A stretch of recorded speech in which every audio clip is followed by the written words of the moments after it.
Good morning बच्चों, myself Pratima Jaiswal. This is class 8th online class, subject science. तो बच्चों आज we are started to chapter 3। आपका chapter 2 complete हो गया है। चैप्टर 2 का आपका एक्सरसाइज हो गया है। केवल आपकी वर्ड मीनिंग बची है जो चैप्टर 3 के साथ आपको प्रोवाइड की जाएगी। और सारे एक्सरसाइज जो है, अगर आपका जो भी छूट गया है या नहीं है, वो आप कैंपस ऐप पे आपका अपलोड है, आप वहां से कंप्लीट कर लीजिए। अब आप पढ़ेंगे chapter 3, synthetic fibres and plastics.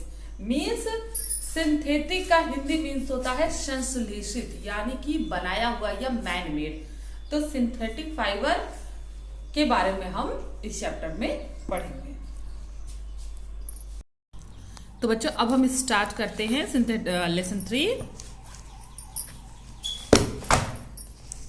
Let's get started. Look at here. Look at the pictures given below. The identify the types of season being shown.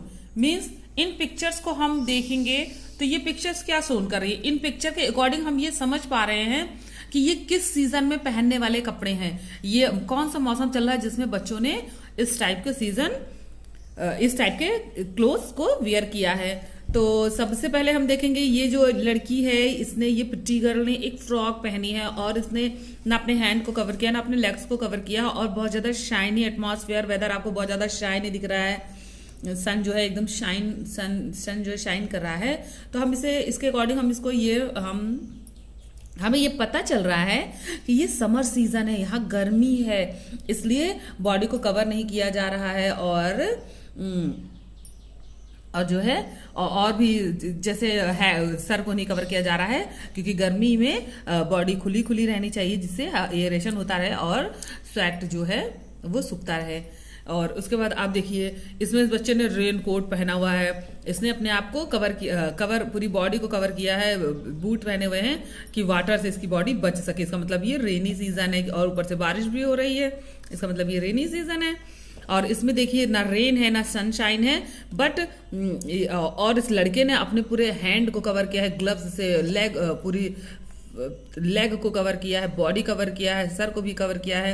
इसने पूरे जितने हैं वो विंटर वियर्स पहने हुए हैं, तो इसका मतलब ये विंटर सीजन है। तो बच्चों, कपड़ों से हम बहुत ज्यादा अंदाजा लगा सकते हैं कि कौन सा मौसम है, या हमें डिफरेंट मौसम में डिफरेंट क्लोथ जो हमें वियर करने पड़ते हैं। तो आपने प्रीवियस क्लासेस में ये पढ़ाई होगा। We have learn about the natural fibres and the process involved in making fibres of them. तो बच्चों, ये जो कपड़े हैं हमारे, तो ये हमारे फाइबर्स के बने होते हैं। तो कुछ कपड़े जो है वो नेचुरल फाइबर्स के बने होते हैं और कुछ में हमें सिंथेटिक फाइबर, कुछ हमें अपने नीड के अकॉर्डिंग जो है उसको सिंथेटाइज करना पड़ता है लैब में। उन्हें अपने नीड के अकॉर्डिंग बनाना पड़ता है कि हमारे नीड के अकॉर्डिंग वो हमें हेल्प कर सकें। जैसे कि अब हम कॉटन क्लोथ्स को हम रेनी सीजन में अगर पहन लेंगे तो क्या होगा, हमारे कपड़े भी भीग जाएंगे, हम भी भीग जाएंगे। तो हमें क्या होगा, उस टाइम हमें प्लास्टिक कोट या नायलॉन का या रेयॉन का या अलग अलग जो सिंथेटिक फाइबर का रेन कोट बना होता है, हमें उसको पहनना चाहिए। तो बच्चों, आजकल जो है प्लास्टिक रेन कोट आते हैं, नायलॉन रेन कोट आते हैं। और एंशिएंट टाइम में या पुराने टाइम में जब ये सिंथेटिक फाइबर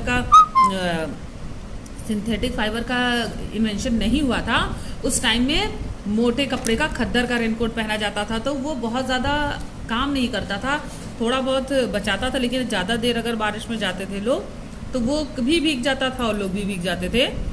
तो सिंथेटिक फाइबर की हम इसे ये कह सकते हैं कि हमें सिंथेटिक फाइबर की ज़रूरत पड़ी, क्योंकि जो नेचुरल फाइबर्स थे वो कम्प्लीटली हमारी लाइफ को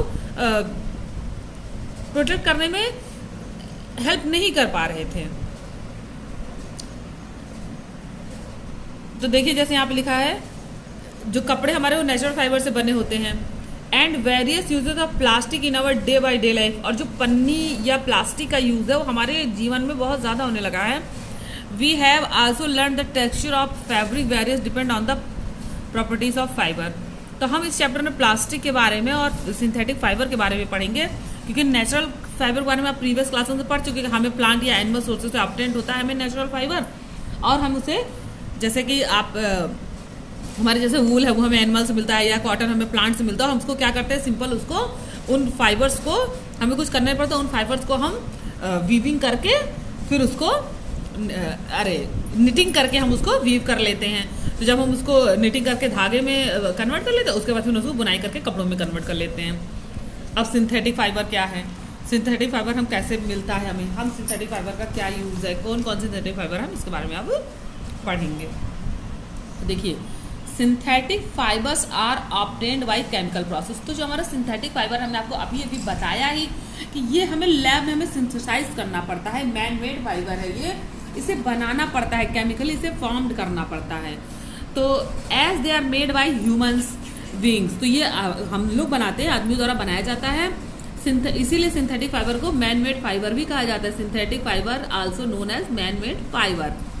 before synthetic fibres were manufactured, fibre were obtained from plant and animal sources. जब सिंथेटिक फाइबर मैन्युफैक्चर नहीं हुआ था, जब वो नहीं बना था, तो हम किस फाइबर का यूज करते थे, जो हमें प्लांट और एनिमल सोर्सेज से जो फाइबर मिलता था हम उन्हीं का यूज करते थे, विच आर नोन एज, तो उन्हें क्या कहा जाता था, नेचुरल फाइबर्स कहा जाता था। तो नेचुरल फाइबर्स जो हमें प्लांट या एनिमल बॉडी से डायरेक्टली मिल जाता है, जैसे कपास में आप देखिए, कॉटन प्लांट में, कपास के पेड़ में हमें कॉटन के रेशे, उनके फ्लावर्स के एक्सप्लोटेशन से हमें उनके कॉटन के रेशे मिल जाते हैं। या एनिमल सोर्सेज में हमें देखिए वूल से या गोट से जो है ऊन मिल जाता है, वूल मिल जाता है। तो ये सभी क्या है, नेचुरल फाइबर हमें नेचुरली ऑब्टेन्ड होता है, हमने निटिंग करते हैं, वीव करते हैं, इसमें हमें कोई केमिकल प्रोसेस यूज नहीं करनी पड़ती है।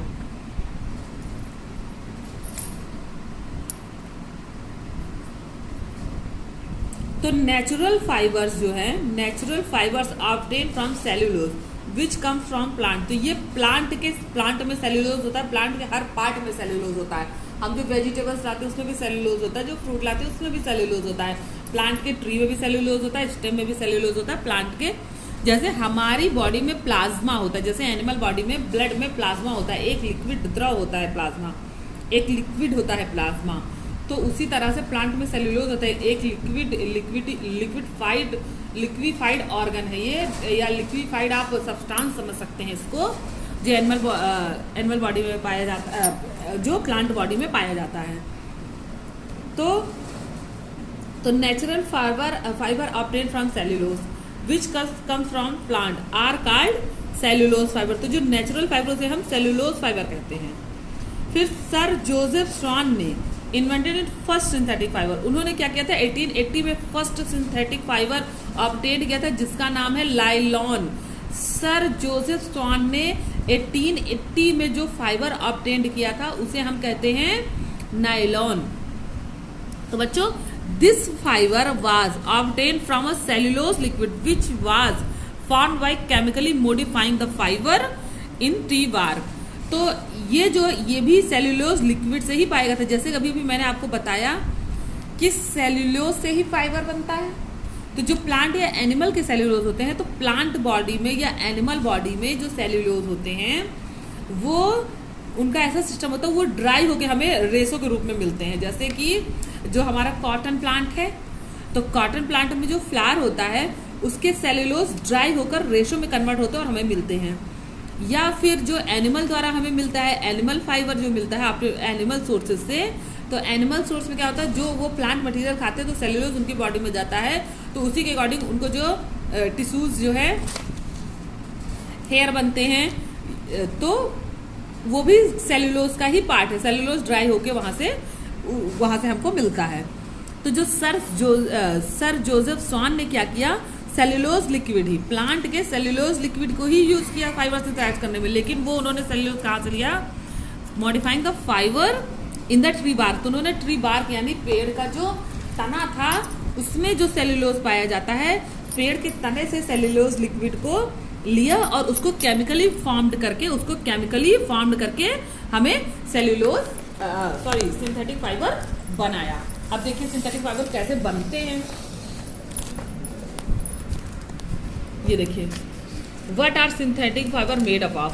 तो synthetic fibre is made up of long chain of small unit that are joined together to form the fibre. तो देखिए, जो सेल्यूलोज लिक्विड को है उसको केमिकल के द्वारा इस तरह सिंथेसाइज किया गया कि जैसे हमारा मैटर होता है, तो मैटर में एटम्स होते हैं, वो केमिकली बाउंड होते हैं, एक दूसरे को व्यवस्थित होते हैं, उसी तरह से ये उन्होंने सेल्यूलोज में मोनोमर्स बनाए। सेल्यूलोज को जब केमिकली सिंथेसाइज किया गया तो इस तरह से मोनोमर्स बने और वो उनको एक के बाद एक चेन जैसे वो जुड़ते गए और वो पॉलीमर्स बने। देखिए यही बात यहाँ की गई है,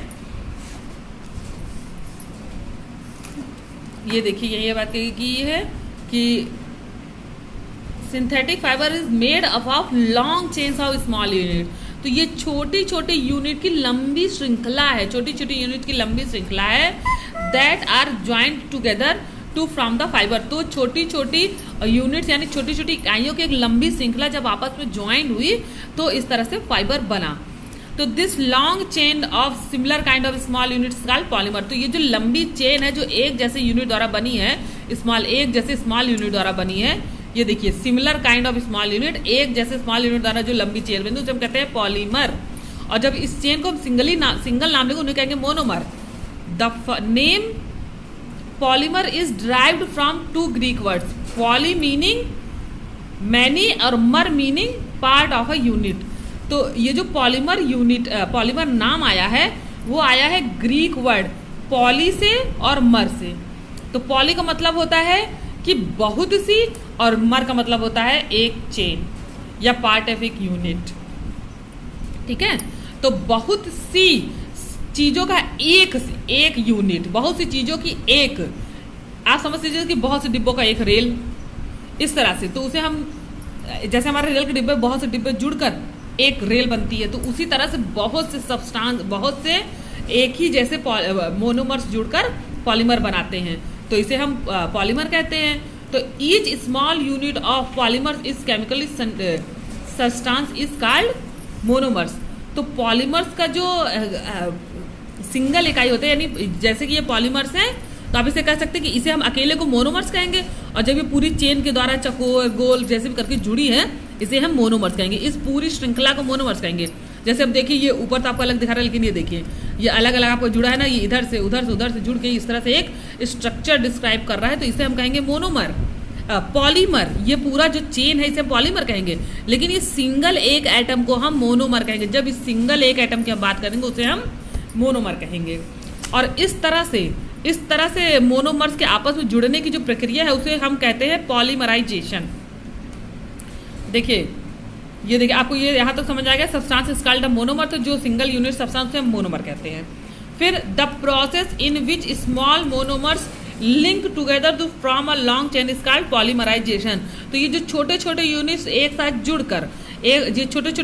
जुड़कर जो लंबी चेन बनाते थे, इस प्रोसेस को हम कहते हैं पॉलीमराइजेशन। तो इसी तरह से हमें जो है ये नायलॉन रेसे प्राप्त होते हैं। तो सिंथेटिक रेसे में कैसे बनते हैं आपको समझ में आ गया। अब सिंथेटिक फाइबर के टाइप्स कौन कौन से टाइप होते हैं, तो जो सबसे पहला टाइप है वो है नायलॉन। नायलॉन बच्चों, nylon was produces in the 1930। देखिए सिंथेटिक फाइबर तो हमारे 88 में ही प्रोड्यूस हो गया था, लेकिन एक स्पेसिफिक फाइबर प्रोड्यूस होने में हमको टाइम लगा। तो nylon was produces in 1930 from coal. तो ये 1930 में कोल से, कोल वाटर और एयर द्वारा सिंथेसाइज करके, जो उन्होंने ड्यूपॉन्ट साइंटिस्ट थे, ड्यूपॉन्ट कंपनी ने कोल वाटर और एयर ने सिंथेसाइज करके ये नायलॉन फाइबर बनाया। तो इसका नाम दो सिटी के नाम पे रखा गया, जैसे न्यूयॉर्क और London.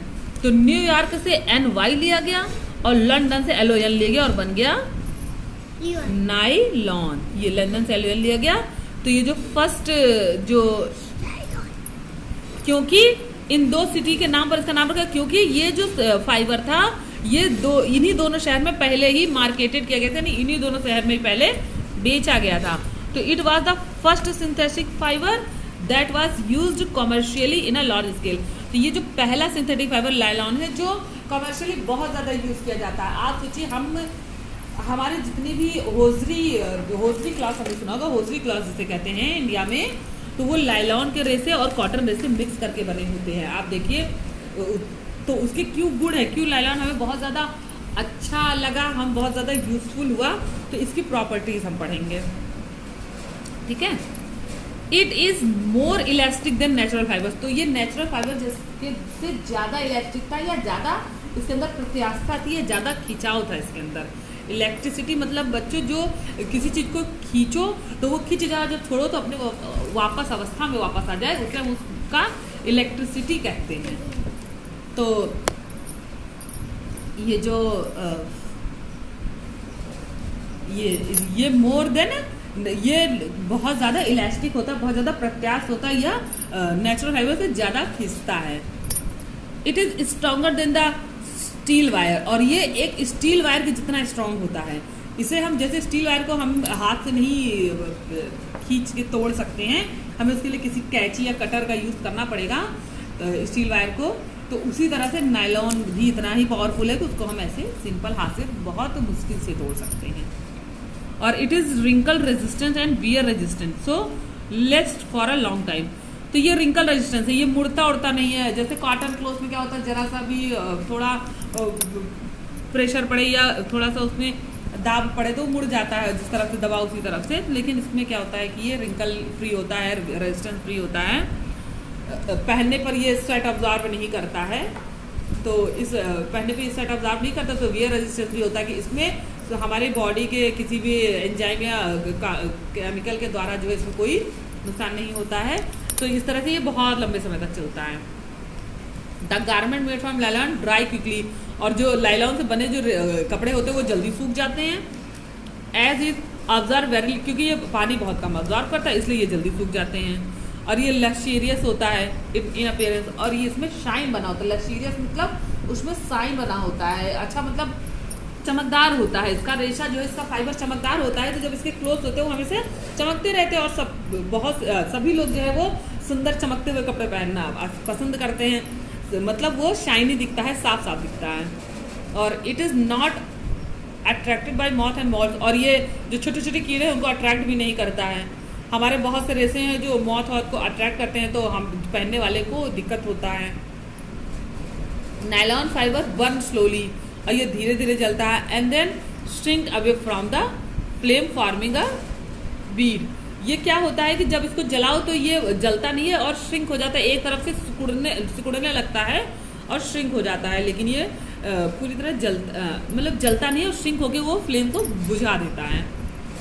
It is thermoplast in nature, और ये नेचर में थर्मोप्लास्ट जैसा रहता है। हम इसको आराम से मोड़ के फोल्ड करके रख सकते हैं, और उसको बार बार, जैसे हम थर्मोप्लास्ट होता है कि हम उसको रीयूज़ कर सकते हैं प्लास्टिक को, तो इसी तरह से ये लाइलॉन की रेसिपी हम रीयूज़ कर सकते हैं। यूज़ ऑफ लाइलॉन, अब इसका यूज़ कहाँ कहाँ होता है। It is used in the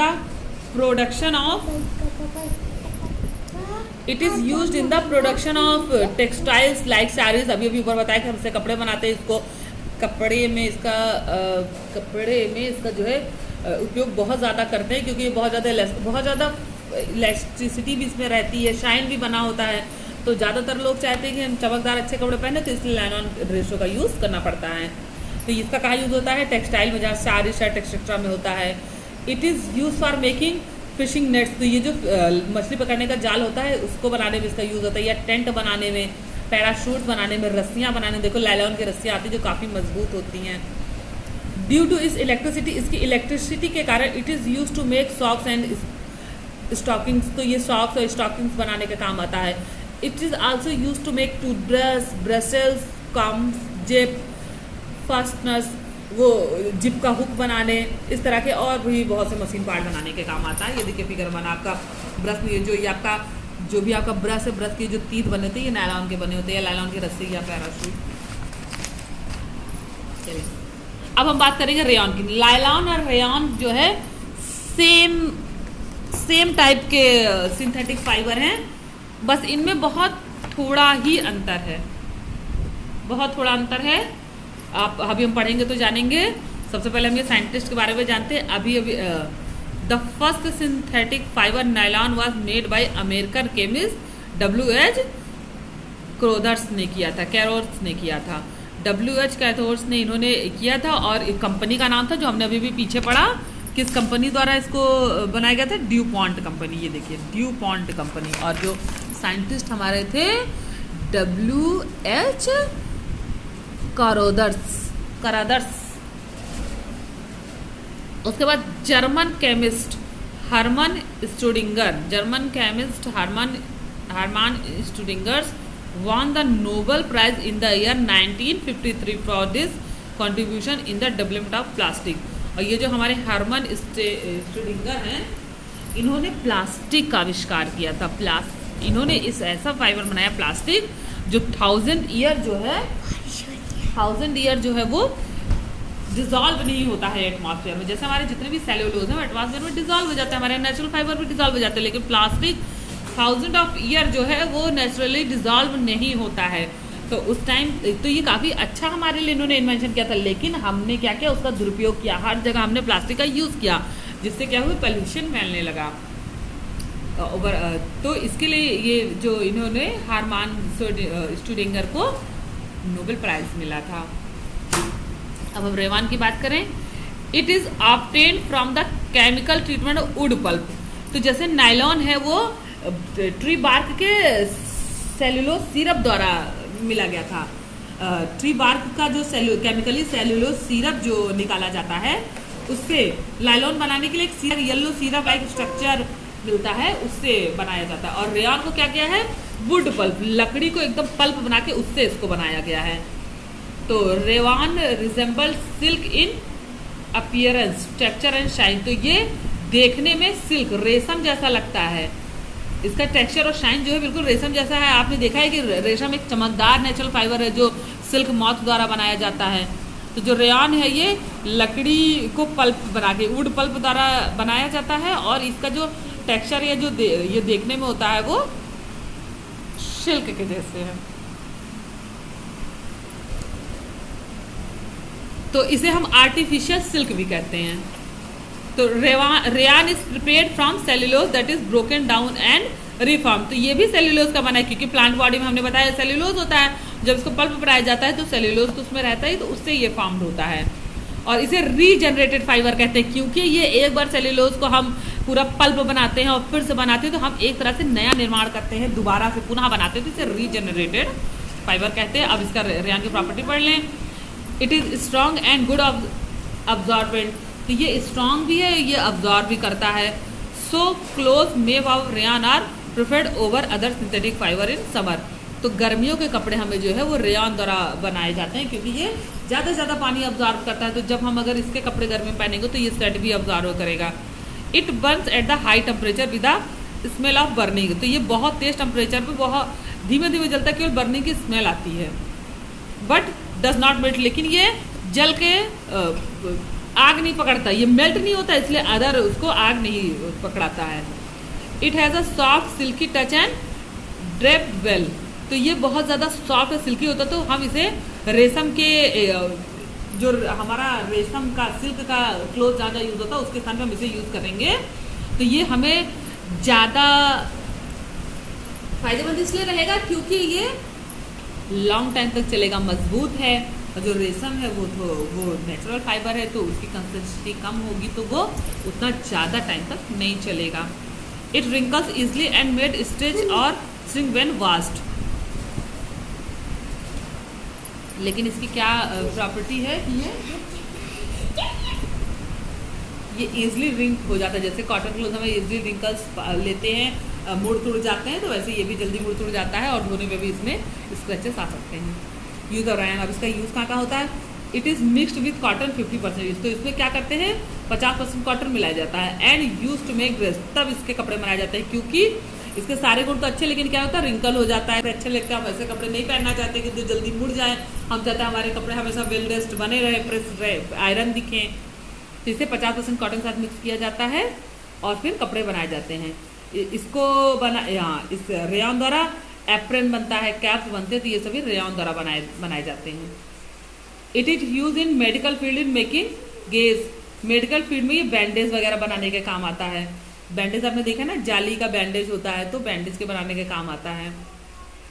it is use for making tyre cords. तो ये जो टायर के हमारे कॉर्ड्स होते हैं, टायर के ऊपर एक कवर लगता है, वो बनाने के काम आता है। या टायर का सांचा बनाने के काम आता है, क्योंकि उसमें हम जो है सिंथेटिक प्लास्टिक भरते हैं, तो उसमें टायर का सांचा बनाता है या टायर का कवर बनाता है। It is used in home furnishing. Home में फर्निश करना, जैसे कारपेट है, बेडशीट्स हैं, ब्लैंकेट्स हैं, कर्टन्स हैं, ये सब बनाने के, रेयॉन ये सब बनाने के काम आता है। अब बात करेंगे हम पॉलिस्टर की। तो बच्चों पॉलिस्टर कहाँ से मिलता है? It is obtained from petroleum. तो इसे जो है पेट्रोलियम से बनाया जाता है polyester. It is synthesised from repeating units monomers of chemical compound that is chemically described as ester, polymer ester. Examples of polyester fiber are terylene and decron. बच्चों ये भी उसी सिंथेटिक फाइबर जैसा ही बनता है, मोनोमर्स आपस में जुड़ के मोनोमर्स आपस में जुड़कर जो है पॉलीमर्स बनाते हैं। तो इन्हें हम पॉलिस्टर कहते हैं। इन्हें इस तरह डिसाइड किया जाता है पॉलीपर एस्टर, पॉलिस्टर। तो इसका एग्जाम्पल जो है पॉलिस्टर फाइबर जो है टेरिलीन और डेक्रॉन में बनाने में यूज होता है। तो बच्चों ये टेरिलीन और डेक्रॉन में यूज होता है। हम इसे ऐसा समझ सकते हैं कि ये पेट्रोलियम से बने जो ये मोनोमर्स है, ये किसी के भी साथ भी मिक्स होकर और अलग अलग, देखिए इसका नाम है, जैसे पेट्रोलियम से जो हमारा पेट्रोलियम मटेरियल आता है, पेट्रोलियम सब्सटेंस आता है, उसको सिंथेसाइज करके हम मोनोमर्स बनाते हैं। तो ये मोनोमर्स द्वारा जो पॉलीमर्स बनते हैं इन्हें हम पॉलिस्टर कहते हैं, क्योंकि पेट्रोलियम से बनने वाले ज्यादातर ईथर बनाए जाते हैं, तो इसीलिए उसे हम पॉलिस्टर कहते हैं। तो अब देखिए ये जो पेट्रोलियम द्वारा जो पॉलीमर हम बनाते हैं उनको अगर हम कॉटन के साथ यूज करते हैं तो उसे हम पॉलीकॉट कहते हैं। इसे कॉटन के साथ मिक्स करते हैं तो पॉलीकॉट कहते हैं। अब mixture of polyester and wool is called polywool. जब ऊल के साथ इसको मिक्स किया जाता है, ऊल के रेशों के साथ इन्हें मिक्स किया जाता है, ये पॉलीवूल है। और जब इसे हम वुड के रेशों के साथ similarly a mixture of terylene and cotton is called terricot. तो इस जो पेट्रोलियम के द्वारा जो ये रेसे सिंथेसाइज होते हैं उन्हें हम टेरिलीन या डेक्रॉन कहते हैं। तो टेरिलीन और डेक्रॉन हम नॉर्मली या जनरली डायरेक्ट नहीं यूज करते हैं, लेकिन हम टेरिकॉट का यूज करते हैं। टेरिकॉट के कपड़े बहुत यूज किए जाते हैं घरों में। तो जब ये पॉलीमर्स को कॉटन में मिलाते हैं तो उसे पॉलीकॉट कहते हैं। तो इनके रेसे यानी टेरिलीन को जब हम कॉटन में मिलाते हैं तो उसे कहते हैं टेरिकॉट, और जब टेरिलीन को वूल में मिलाते हैं उसे टेरीवूल कहते हैं। तो हमें टेरीवूल के क्लोथ या टेरिकॉट के क्लोथ तो जनरली हम बहुत यूज करते हैं। तो आप इसे ऐसा समझ सकते हैं कि पॉलिस्टर यानी पेट्रोलियम से बनने वाले जो रेसे हैं उनसे उन्हें हम दो तरह डिवाइड करते हैं, दो ग्रुप्स में डिवाइड कर सकते हैं, टेरिलीन और डेक्रॉन। तो जब टेरिलीन को कॉटन के साथ यूज करेंगे तो टेरिकॉट, डेक्री, और टेरिलीन को वूल के साथ यूज करेंगे तो वो टेरीवूल। इसी तरह डेक्रॉन का भी मिक्सचर बना के हम यूज करते हैं। तो पॉलिस्टर पेट्रोलियम से बने रेशे हैं। अब इसका properties, it is light, strong, elastic and wrinkle resistance. तो ये हल्का भी होता है, मजबूत भी होता है, इलास्टिक भी होता है, और मुड़ने तोड़ने जैसा ये रिंकल रेजिस्टेंस यानी मुड़ता तुड़ता नहीं है। It absorb very little water, और ये बहुत कम पानी अब्सॉर्ब करता है जिससे कि कपड़े जल्दी सूख जाते हैं। It is quite resistant to action of chemicals, ये केमिकल से थोड़ा बहुत रिएक्ट करता है। It is not attracted by moth and mould, और ये मोथ और मॉल्ट को छोटे छोटे कीड़ों को अट्रैक्ट नहीं करता है। This fibre burn slowly forming a breed, और ये जो अगर ये जलता भी है तो एक ब्रीड बनाता है और फ्लेम पे नहीं जलता, जिससे कि आग पकड़ने का खतरा नहीं होता है। It is mixed with natural fibre to make fabrics like suit, jacket. तो ये नेचुरल फाइबर के साथ मिक्स करके जो है विभिन्न तरह के से कपड़े बनाए जाते हैं, शर्ट, ट्राउजर, साड़ीज वगैरह। PET is used for making bottles, इसके बाद ये बॉटल, यूटेंसिल और ये सब बनाने के काम भी आता है। ये इसमें ये ऊपर इसका ढक्कन लगा है, यही पेट मटेरियल, नीचे तो प्लास्टिक है, ये जो ऊपर ढक्कन ये पेट मटेरियल है। तो PET is use for making bottle, utensil बनाने के काम आता है। और it is use for making light weight sails. तो ये देखिए लाइट वेट सेल बनाने के काम आता है, यानी छोटी नाव बनाने के काम आता है जिसका वेट वजन बहुत हल्का रखना हो। The water resistant property makes it ideal for garment and jacket, और इसका वाटर रेजिस्टेंट प्रॉपर्टी इसे गारमेंट्स में जैकेट वैकेट बनाने के लिए ज़्यादा ही यूजफुल बनाती है। और it is also use for making fire house and conveyor belt. तो ये कन्वेयर बेल्ट या फायर हाउस बनाने काम आता है, क्योंकि ये पेट्रोलियम और नेचुरल फाइबर को मिला के बनता है, तो काफ़ी मजबूत होता है। कन्वेयर बेल्ट में आप जानते हैं कहीं भी अगर कन्वेयर बेल्ट लगाएं तो उसमें काफ़ी वजन को हमें कन्वेयर करना पड़ता है, तो वहाँ पर ये काफ़ी मजबूत होता है। तो बच्चों आज की वीडियो में हम पॉलिस्टर तक ही पढ़ेंगे। अब ये आपका एक्रेलिक और स्पेंडेक्स और प्लास्टिक के यूजेस हम नेक्स्ट वीडियो में पढ़ेंगे। तो आप लोग इसको पहले अभी जिसने वीडियो एक बार देख ली है वो फिर से चैप्टर रीड करके और फिर वीडियो देखेगा, तो उसको काफ़ी कुछ समझ में आएगा। बाकी जो आपको नहीं समझ में आता, कल आपका डाउट क्लास होगा, आप टाइम से डाउट क्लास अटेंड कीजिए और अपने डाउट्स को क्लियर कीजिए और पिछले सारे वर्क आप कंप्लीट कीजिए। चैप्टर फर्स्ट और सेकेंड जो आपको वर्क नहीं आपके पास हो वो कैंपस ऐप से आप देख लीजिए। Thank you.